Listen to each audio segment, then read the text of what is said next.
Well, welcome everyone to another edition of Let's Talk About It. This is Susan Johnson. I'm here with my co-host Dennis O'Brien, and I hope you all had a great holiday and a happy new year. And we're ready. We're back. We're ready here to rock and roll.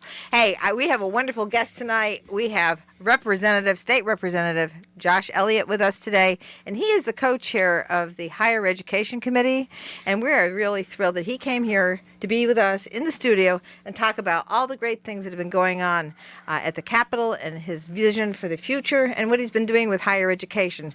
We're very glad to have him, right, Dennis? Absolutely, absolutely. I've been really impressed with Josh in his career. He's been in the legislature your third term, right, Josh? That's right. And doing all kinds of good things and supporting the right issues, and now he's the chair of higher education and the higher education and employment advancement. Yes, I know that. Greg Haddad tried to teach me that, but I never caught Right. But and you are right here, and we consider this the capital of higher education in Connecticut. I know New Haven would dispute that, but we are, Storrs, UConn's 15 minutes up the road, and we have Eastern here, and we have a community college here. So this is a lot. I've spread the word about this show, about you coming here, to all my friends who are involved with the universities. That's great. I appreciate it. Very good. Okay, so it's great to have you here. Great to have you all the way up here from Hamden on a day when the weather here in Eastern Connecticut was pretty rough for a while. Yeah, wasn't too bad. Easy drive.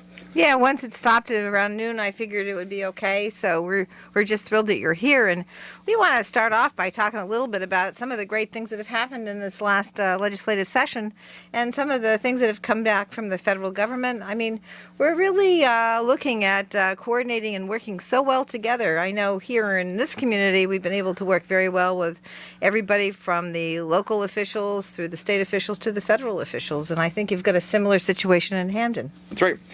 We actually just had a pretty big turnover locally for us in Hamden.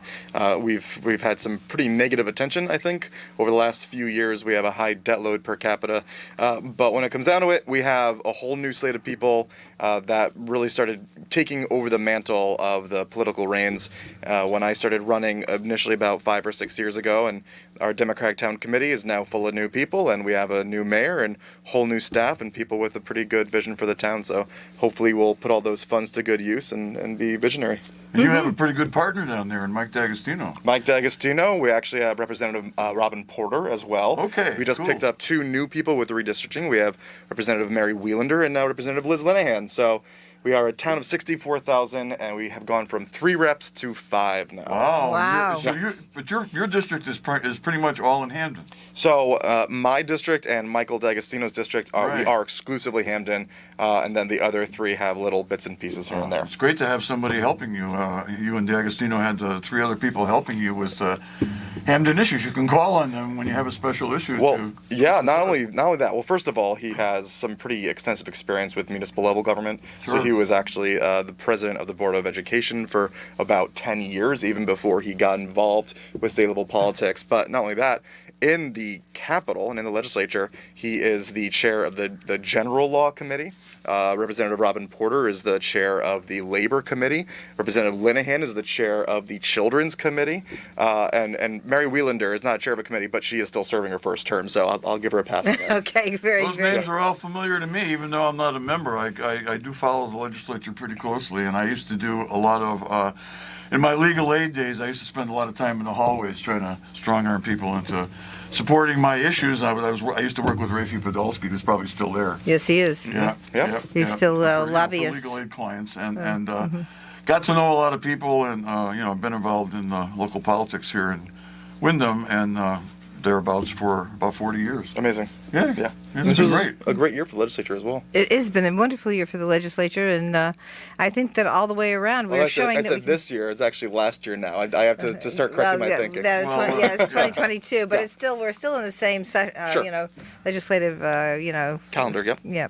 So we're good, and we're getting ready to move back into the legislature. But let's talk a little bit about some of the things that happened. One of the things I was very thrilled with at the beginning of last session was Marty Looney's change in payment in lieu of taxes. Yep. Creating that three-tiered program that we have now, and I think it's going to really help a lot of the municipalities that have a huge amount of state property and non-taxable property. Right. I think it's great too. I think you and I are, you Susan Johnson are we're in the Progressive Caucus together. Yes, we are. And a lot of what we believe is the fact that the rich are undertaxed and the poor are overtaxed in our state. So anything we can do to offset how punitive the property tax is and how punitive the sales tax is, I think that both of us work to fix. And speaking of Martin Looney, who is the president pro tem of the Senate, also is a representative. He's a senator out of Hampton, New Haven area, so he's actually my senator as well. Yes. And it's one thing when people talk about politicians who are in public service for too long. I think he's been there for almost 4 decades. Right. He's also one of the most liberal members of our is. legislature. He's and fabulous. It's actually really impressive that he can continue staying ahead of the curve, and especially on issues of taxation, which I'm really grateful for. Well, he can stay ahead of the curve because he's been there a while and he really gets what's going on in the state.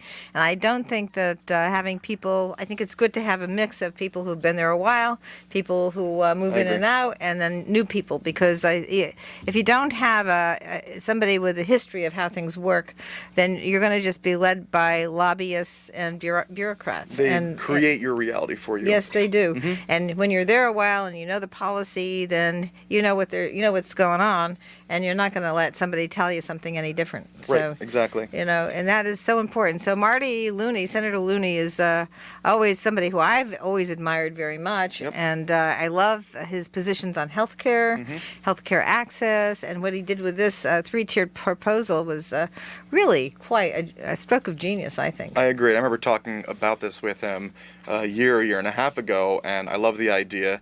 And of course, I was immediately on board. And then I didn't really personally do anything much else with it.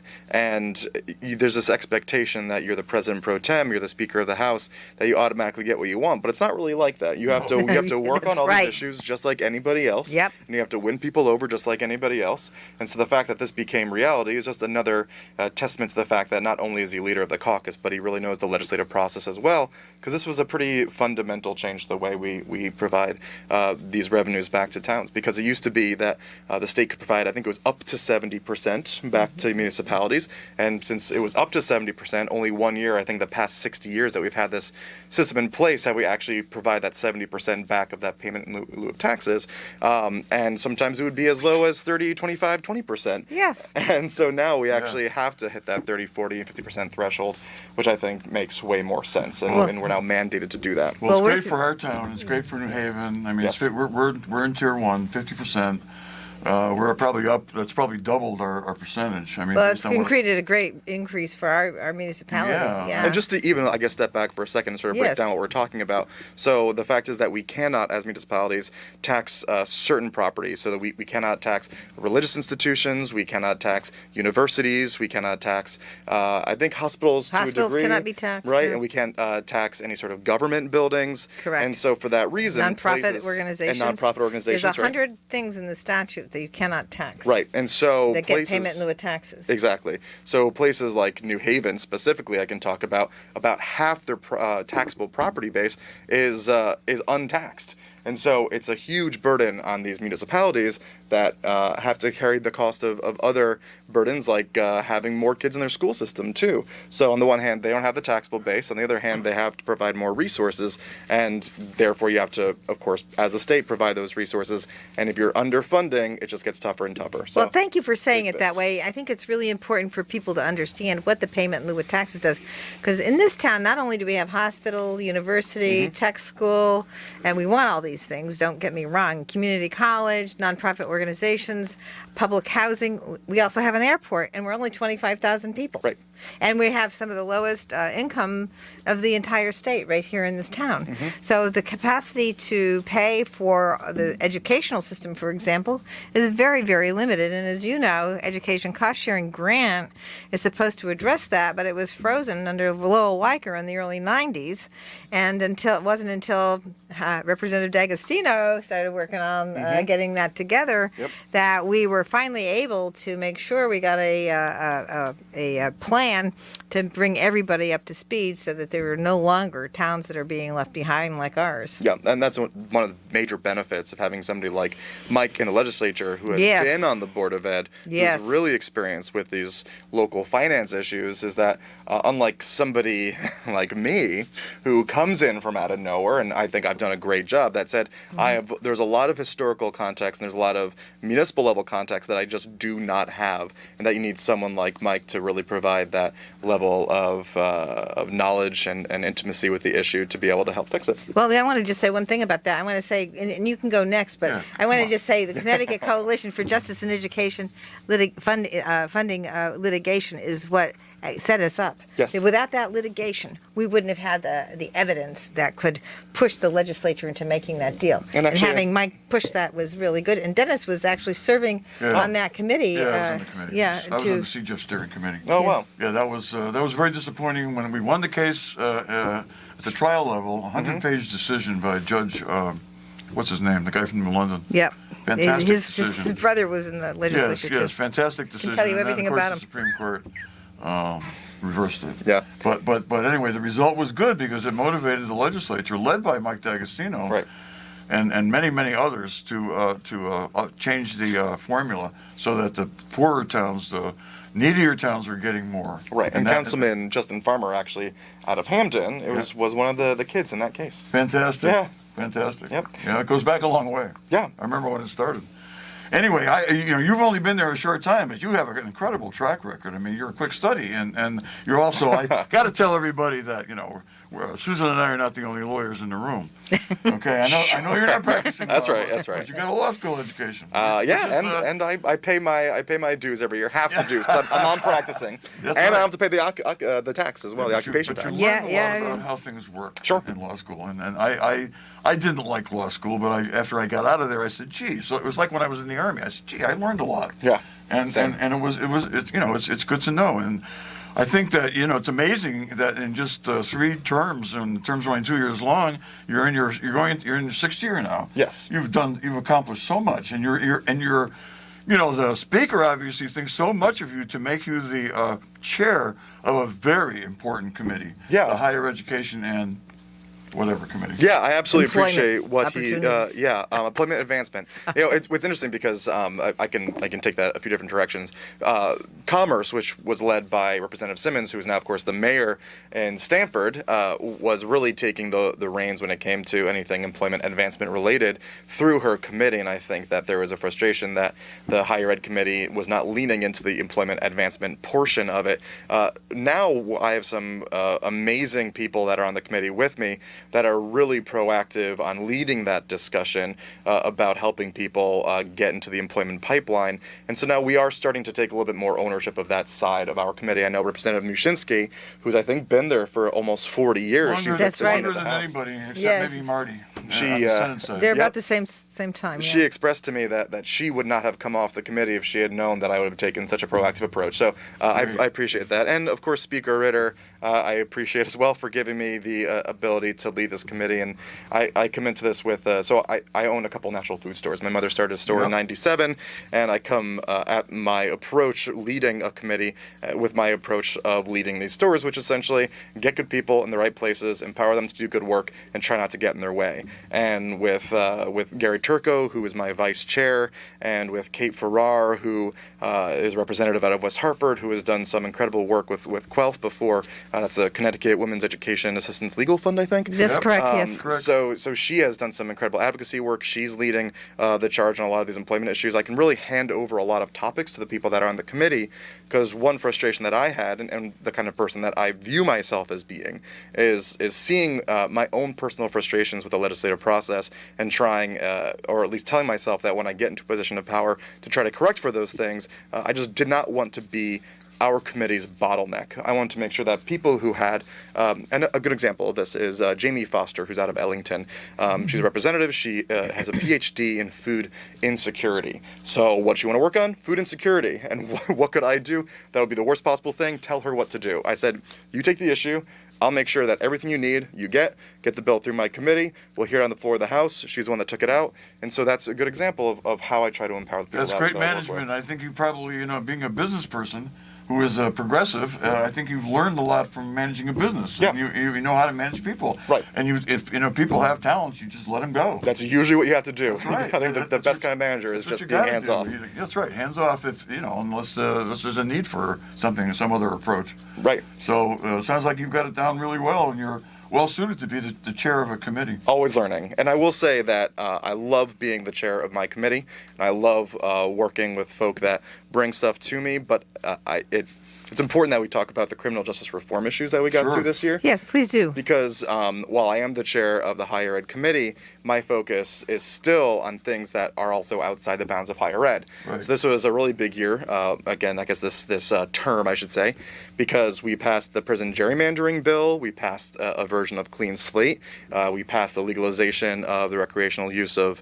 cannabis, and then my own personal baby that I've been working on for 3 years, which is making telecommunications free for people who are incarcerated, taking Connecticut from being the most expensive state at $5 for a 15-minute call to now the first state to make these calls free. So really, really big year for us in terms of CJR work. That was a wonderful thing that has happened in our state.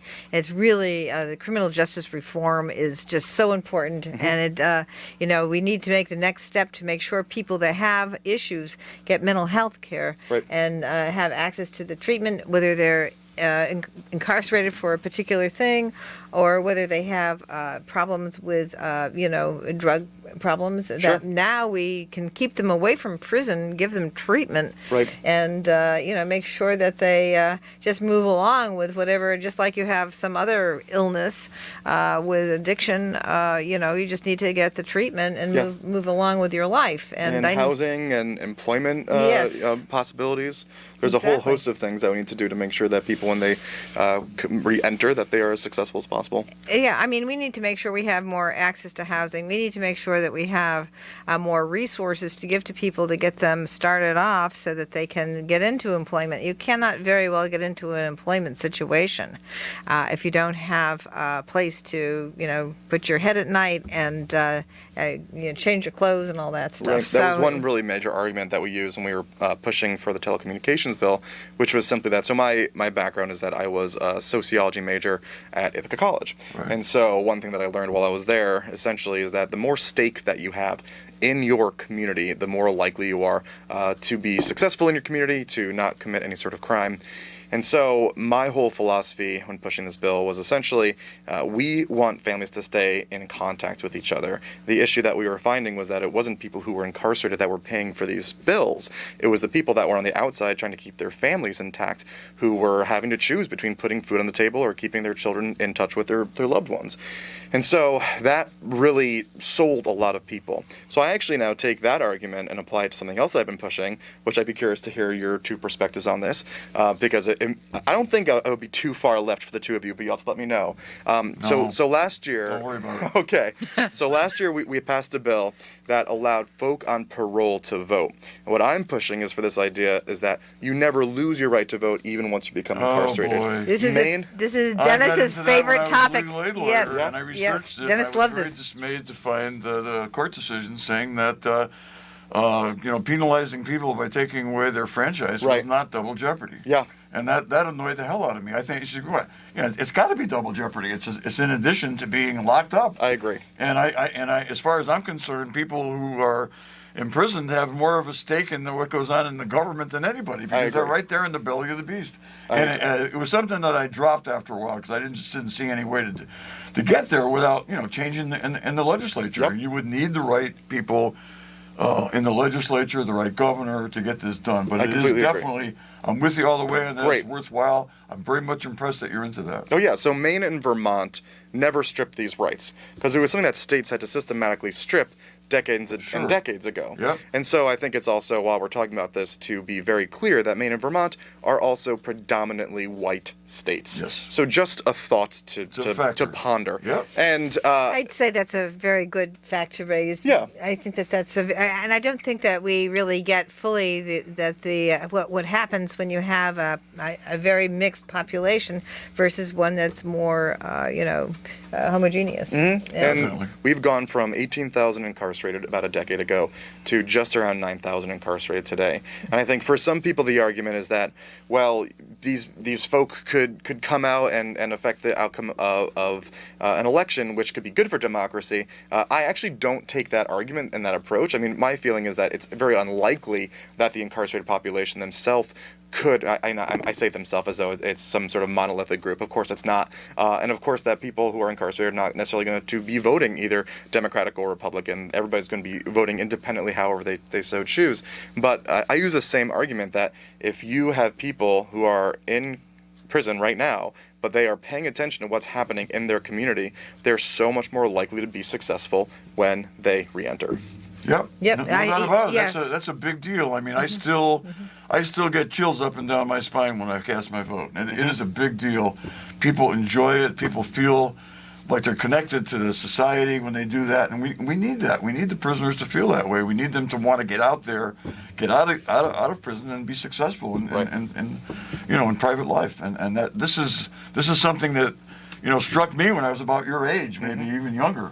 That this wasn't right. Yeah. And you make a good point about Maine, and I really don't recall whether I looked into other states. I just was, focused on Connecticut. And there was a concern when we were pushing for voting rights for people who are on parole, that if you also talk about voting for people who are currently incarcerated, that you take away from the conversation of what could actually become reality in the impending future. And now that we've already gotten that into law, I feel it is very appropriate to now be significantly more vocal. I was talking about it before, but now I'm talking about it just consistently with everybody who will listen.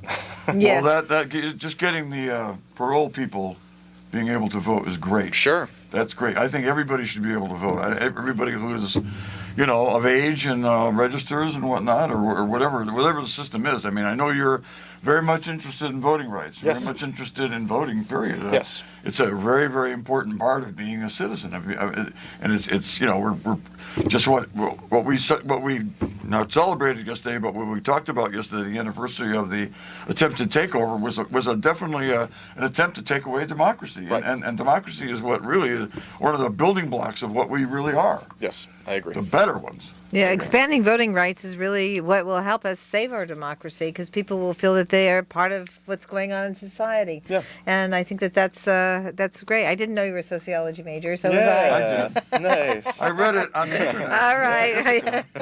Yeah, and he majored in Soch, just like you. Yeah. Majored in Soch, just like you. Went to law school, just like you. Mm-hmm. You went to Western New England. He went to Quinnipiac. Yeah. Pretty interesting. Oh, Yeah, very, Quinnipiac very. is the reason that I live in Hampton and represent Hampton, because when I went to law school, I decided I'd been living at home with my You're mother a for Guilford the last guy, I 6 know. months or so. Yeah, Yep. yeah. And I decided this makes no sense. If I'm going to be going back and forth for the next 3 years, may as well just set up some roots there with no real expectation that I would be there indefinitely. And then I turn around and I've been there for almost 11 years. There and you are. There we are. Very nice. are. Very nice. Very, very, very good. Okay, All right. we've reached the break time, and you can take us to Oh, break, Susan. all right. Okay, Dennis. I want my This is voice Susan to Johnson give out. with my co-host Dennis O'Brien, and our very special guest this evening, State Representative Josh Elliott, who is the co-chair of the Higher Education Committee. We will be right back after these messages. Oh, Dennis O'Brien back again on Let's Talk About It. Glad to be back, folks. We've had a 2-week hiatus, and meanwhile, I've been recuperating from my vocal cord surgery, and things are getting better. I'm starting to feel a little bit now, but it's so nice to have Josh Elliott come here all the way from Hamden. It's a small state. It is a small It's a state, small and state. it's not that far, but it's far enough. And Dick Blumenthal used to come from Stanford. Yeah. And Malloy was here for several times from Stanford. All So right. maybe by way of Hartford, I don't know. Okay. But anyway, Josh has been in the legislature now it's in his 3rd term. And now he's interested in, I guess you're thinking about the notion, our wonderful friend Denise Merrill, who's been sitting in the same chair so many times with us, who we know from way back, is retiring. Yeah, Mansfield, right? Mansfield, Oh, yeah, right yes, up the that's street, right. right Yeah, up the good street, friend, yeah. yes. Has, like I said, has been here many times, is retiring, and Josh is thinking about running to replace her. I am. Correct. That's right. So, want to Tell talk a us little bit about- about that and about your interest in that, or? Sure. Okay. So I have an exploratory campaign. Yep. And of course raising money for the Citizens Election Program to be able to run my campaign. And basically what the first step is I mean, and tell me if you want me to talk about something else, because I certainly can, but I'll talk about the political process first, which is simply to say that I think that's a good idea. Sure. So May is the first major inflection point. That is when Democrats from Democratic town committees across the state and in every single municipality send people to usually Hartford to the convention, and the towns send people based off of the number of voters that are in that town. So one interesting thing about this is that New Haven, and this is generally speaking, New Haven has less of a population than Bridgeport, but has a higher voter turnout than Bridgeport. So they actually end up sending more people to Hartford than Bridgeport does. But either way, you have the cities obviously that send more, and then they'll send anywhere from 70, 80, 90, and then Hamden with 64,000 people will send somewhere around 30 to 35, and then you'll have some smaller towns that'll send 2 people. And so the whole goal for the next 5 months and for the last 4 or 5 months has been and will be to go around the state to talk to chairs of these committees and people that are connected locally and statewide, and just say, hey, here's who I am, because that's really all you can do, is they want to be able to see if they can envision you in that position, if they think that you're going to bring good ideas, and they want to know that you'll be effective. Absolutely, yeah. And I think one of the things that proves how effective you are is how many people you're able to contact and what kinds of relationships you can develop Right. while you're going around and talking to people. So I think that's something that is one way to make those connections. Yes. It's also good if you understand the electoral process, and obviously you just proved you do. Yeah, and so You know how it works. there's about 7 of us in the race right now. Some of us have exploratory committees, some of us have just straight candidate committees, and some of us are elected to the Capitol, some of us are not, and it's a pretty wide and diverse group of people, and it's really interesting. And so I jokingly tell people, even if I think I'm the best candidate in the race, even if I think I'm twice as good as the next person behind me, that still gives me a 2 out of 7 shot to win the primary. So I'm very honest about my expectations, and I think most people that are in this race are honest about it as well. And so I'm 37. I'm running on a strictly platform, policy-based platform, pushing this idea of not only voting for people who are incarcerated, but ranked choice voting, and my own take on what voting at home should look like. And then ultimately, whatever happens, we'll see after May, and I'll make my next decision about whether to go through the full primary or whether to step back and retain my seat. And don't have to make any decision like that anytime soon. No, well, you're in a good spot right now, and Yes. just going out and saying hi to people and connecting is a very, very good thing. Right. And I know we have a couple of issues that will be coming up this next time that we have an election to change our constitution to That's right. expand voting. Want to tell us a little bit about those things? Sure. So we have to make a constitutional change to both vote early and to vote by no excuse absentee. So just a little bit of inside baseball that I like telling is a few years ago we were, and I tell the story with the knowledge that the vast majority of what we talk about as a caucus stays as a caucus, but I do think that this story is more about what I did, so I think it's fair to share. And so we were in the caucus room, we were talking about strategically, do we want to keep this idea of early voting and no excuse absentee voting as one ballot question? And just to step back even further, about a decade or so ago, these questions were on the ballot, and they Yes, they failed were. because Yes, they were. people just didn't understand what was entailed with the question, because it was written in legalese and people didn't understand it. And if people don't understand the ballot question when they come to the ballot box, they're almost always going to vote no. Okay, so we've gone through the pandemic. We're in the pandemic. People have voted by absentee. They get what it is. So a few years ago, we're talking about this as a caucus, and we had a deal going with the Republicans that we were going to get a super majority. Okay, I'll step back one step again. So for the constitutional amendment process, you can either do it one of 2 ways. You either have to get a supermajority in both the Senate and the House, and that's 2/3 vote in both the Senate and the House, to get that question on the ballot the next cycle that you can. Or if you get a simple majority in both chambers, you have to do it for 2 cycles in a row. Not 2 years in a row, but 2 cycles in a row. And then it can go up on the ballot box. Okay, so we were talking about having this be split into 2, because the Republicans were agreeing to one idea, but not the other. I was the person in the room who said, we should not do that. These are both equally important. So the speaker said, and he was right, the speaker said, well, this is the first year of our 2-year term. If it fails and we don't get the supermajority, we will simply come back next year and then we'll get both up there with majority vote, no time lost. I said, you know what?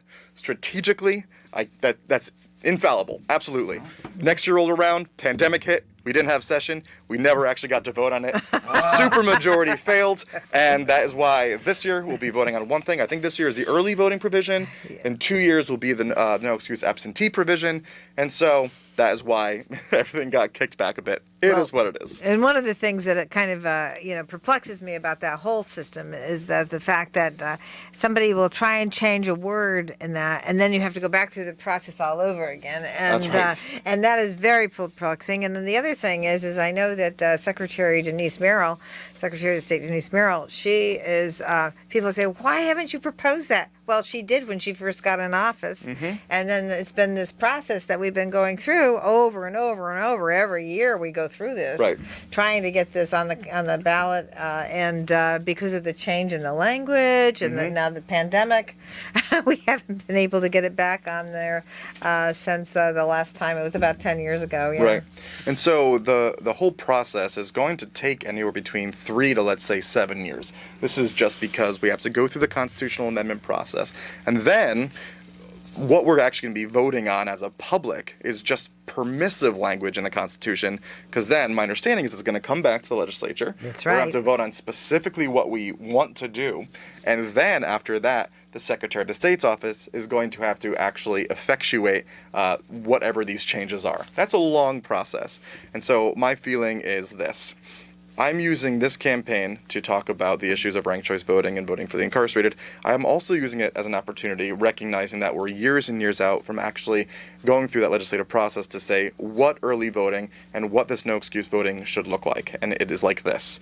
Oregon, Washington, and Colorado led on this issue starting about 15 or so years ago. And what they do is they have somewhere around 3 or so weeks out to vote early. That is significantly more than a lot of people, I think, are comfortable with. But what I want to do is just keep on letting people know that just because it's permissive and you allow people to vote early, still people end up voting within the last few days of the election. You want to make it as easy as possible for as many people as possible. I'm also really leaning into this idea of having an opt-out versus an opt-in model. And what I mean by that is simply that if you look at what we did this last election, we got an application, and then we applied for a ballot, and then we received our ballot, and then we sent our ballot in. I find that to be a cumbersome process compared to what you could do, which is essentially receiving that ballot and dropping that ballot off or sending it in, but you shouldn't have to apply for that ballot. And that's what I mean with automatic voter registration, is that you should just receive it automatically.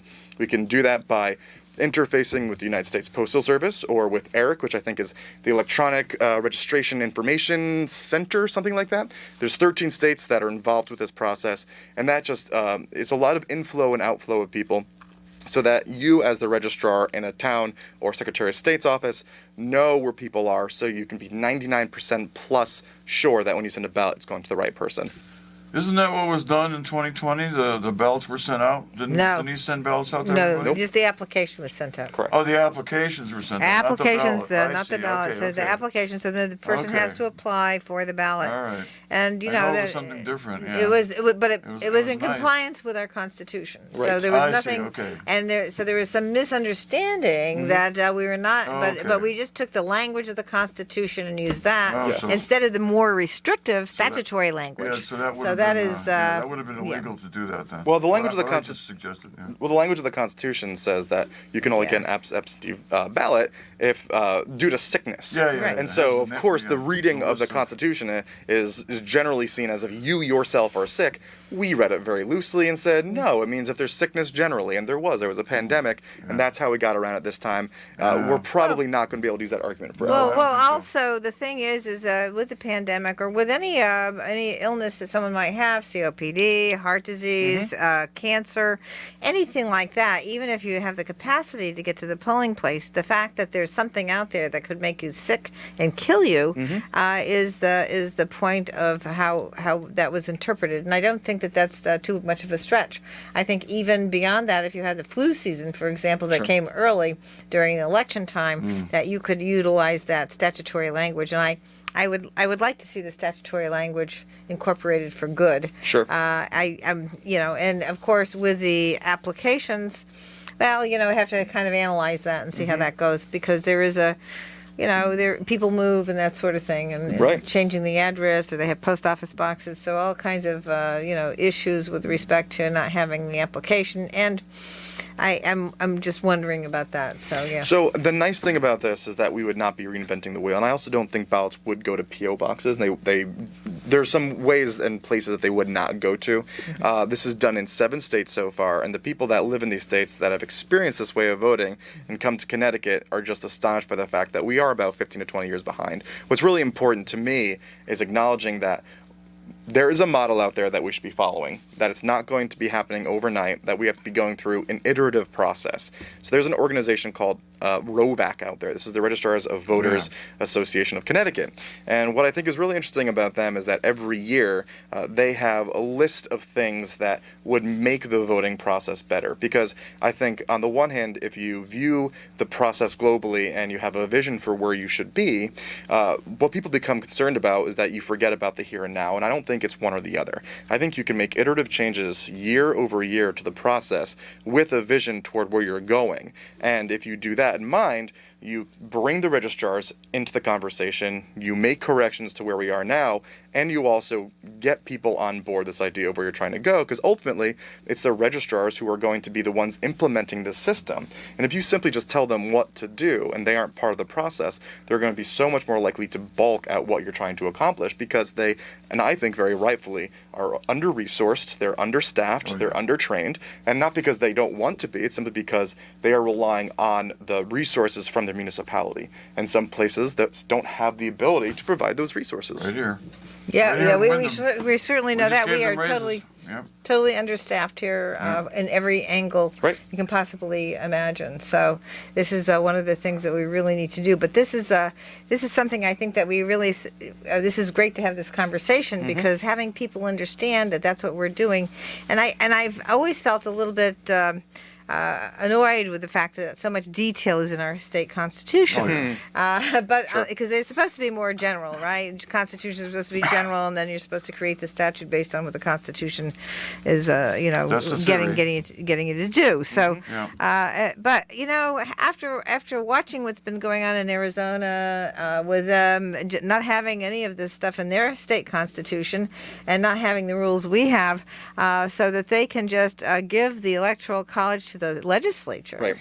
I'm kind of pleased that we have these limitations on our constitutional ability to make those changes. We have to go through these processes. So I think it's not a bad idea now. Yeah, I totally agree. Well, we also have a due process clause, as I know from doing litigation, that's more progressive than the due process clause in the United States Constitution. And also not just in terms of the language, but in terms of the way it's been interpreted by the state Supreme Court. So that's when Bob Verdun was on the court. He was very, very active in that. He was a very liberal Republican who served on the Supreme Court when I was back in legal aid and I was arguing cases in front of the Supreme Court. And it was there are some good things in the state constitution. There's one thing that I would change, but it's not a big deal to most people, and that is that mandatory retirement for probate judges at age 70. Which forced me to retire earlier than I would have liked to.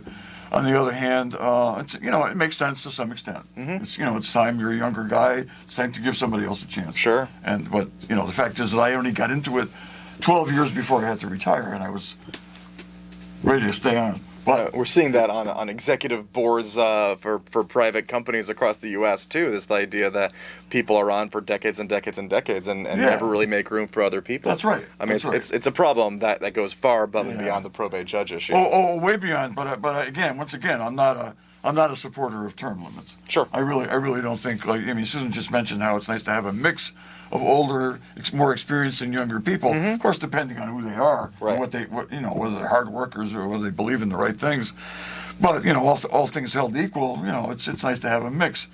And I really think that if somebody's doing a really good job, and not just because I'm older, and they're very contributing a lot to the state of Connecticut or to their town, why should they leave office if they're still fit? So before I got elected, Leave it up to the voters. right, before I got elected, I would have said I vehemently disagree. Yeah. Now that I'm elected, I Right. agree, and it's Yeah. not because I've been elected; it's because of the experience I've had Yeah. in that building. And I will say that I've been there for 5 years now, and I'm on my 6th year.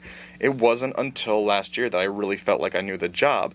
And if you look at what the average amount of time that people are actually elected as representatives for, it's about 7 to 7.5 years. Meaning that you figure out what you're. I mean, if you look Yeah. at my trajectory, you figure what you do, then you really only do it for 2 years, knowing how to do the job, and then you leave. Again, as Susan had said, is that this gives a lot of power to lobbyists. It gives a lot of power to the bureaucrats, Awful lot. which is. I mean, they're not elected, and you can't get rid of them. And I don't think you necessarily want to and or need to, but it is a good reason to have some of those bulwarks that are elected. Well, a lot of legislators who are less curious and less active and less capable than you are will rely very much on lobbyists for their information. And they the do. Lobbyists, to some extent, Yeah. ends up controlling, and ends up being the voter Right. on a certain issue, and that's not good either. So, That's right. it all depends on the individual, and I like the fact that you talked about your experience and how you've changed your views on certain things, and I've always said to Susan, when Susan went down to the legislature for the first time, having been there for many years, roaming the hallways and having good friends of mine like Joe Courtney see me coming and going the other way. Yeah. And I said, "Whoa, That's a joke. That's a what have I joke. done, man? That's my friend." Hey, Oh, I know Joe's what always you're been gonna say. great. Like Irv Stolberg would say, "All right, Dennis, we know what you're going to say." So, come on, Irv, this is a public, it's a public hearing. Anyway, great experiences. Anyway, I told Susan, I said, you're going to love it there. It not only is it going to be very fulfilling, you're going to be able to do a lot of good things for people, but you're going to learn so much Right. about so many things. It's amazing. It is No amazing. better education. It's like when That's I was right. when That's I was a right. judge for 12 years. I loved it.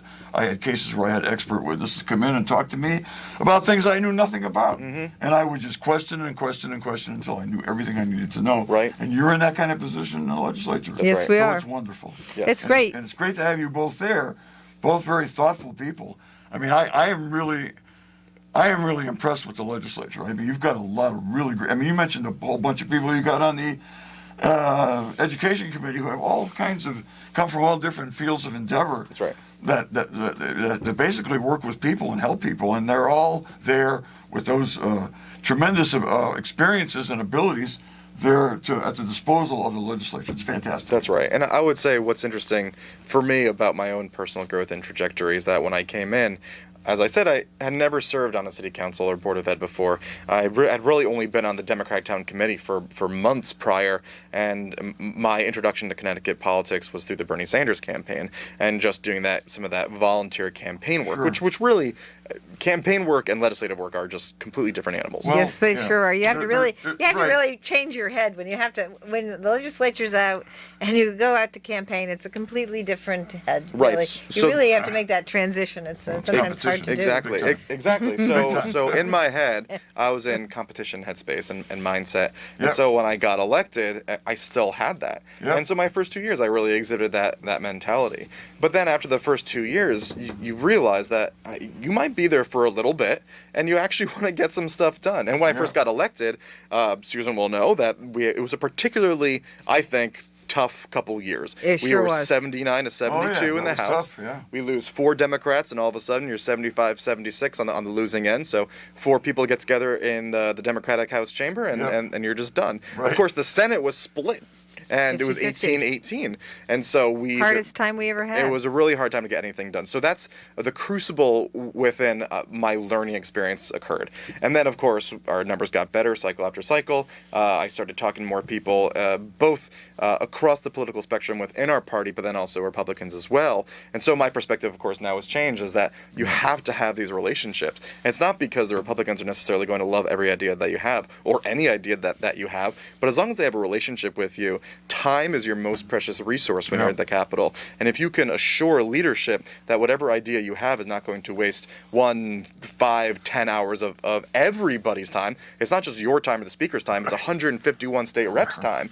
And if you aren't wasting all those people's time because the Republicans or conservative Dems or whoever, they like you, so they're going to give you the benefit of a doubt, it actually ends up being more important than the issue itself. So the relationship building, I came to realize by year 3, was actually significantly more important than the strength of the argument. Unfortunately, or fortunately, depending on your perspective. Yeah, we Yeah, all learn yeah, that over that's time. right. It took me a while to learn that myself and Yeah. a long, long time ago, but I've learned it to the point where I was counseling younger members of our town council who came on for the first time, and they would be yelling at the opposition. I'd say, kind of in a personal way, I would take them aside and say, look, if you ever want this guy's vote, I said, you have to show mutual respect. Not only that, And you're you should, voting. You should respect them. They're all Yeah, there everybody's there because to- they were elected by people. Sure. So they've got something going for them. You They're should not- do it They're ethically. not just ciphers. I agree, but I would also say, just in terms of just straight strategy, it just makes the most sense to just give people time and to be respectful. Yes, yes. Yep, Of course. absolutely. I mean, obviously,